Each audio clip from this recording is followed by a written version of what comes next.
And the crowd gets more into it as he goes along, so that by the end of it, they're fully there with him and just enjoying what he's doing. If you're interested in having somebody come to your show and really help what you're about and bring people into one particular area and really get them excited, then Peter Johncke is your man. You know, I played golf several months back at Pebble Beach, and I got to play with Danny DeVito. And as I was playing, Danny's rummaging through my bag looking at all my different clubs. What Danny didn't know was I was rummaging through his golf bag looking at all his little clubs. Look what I found.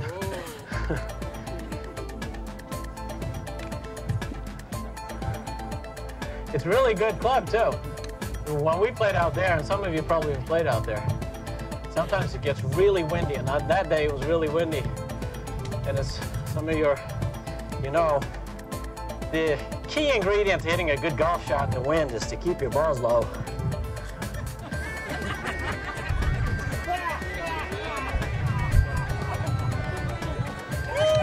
Oh, you guys are bad. The golf balls. Oh man, you guys are bad. I'll give this a couple of tries anyway. How's that, huh? Yeah. Thank you. Thank you very much. I almost lost my... Okay. I'll hit this a little lower. How's that? Thank you.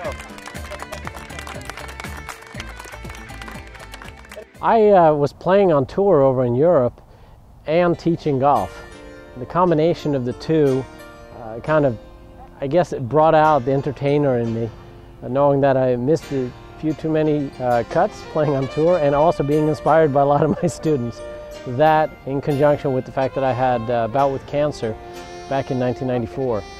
So a lot of my colleagues noticed that in me, that I like to play around with golf balls and try to have a little bit more fun when I play golf and practice.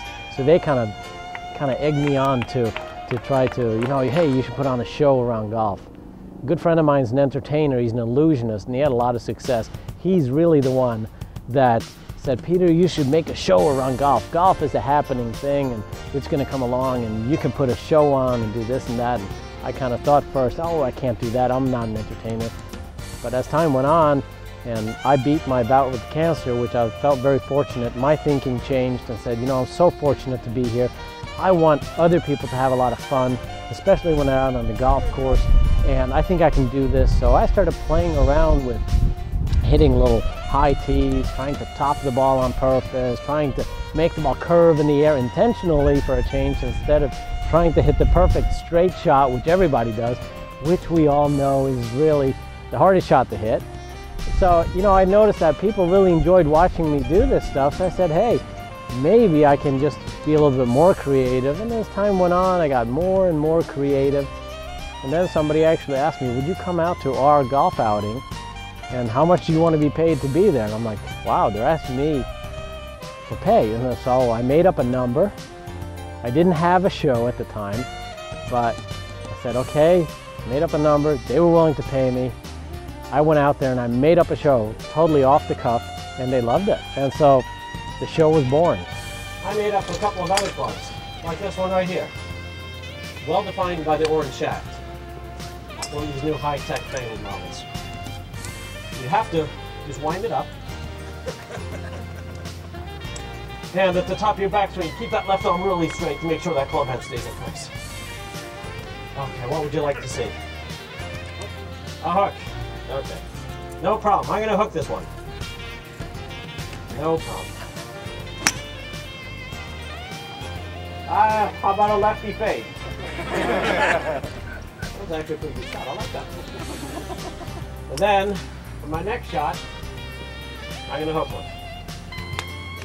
You like to see a hook? Right in my backswing, he says that. So there we go.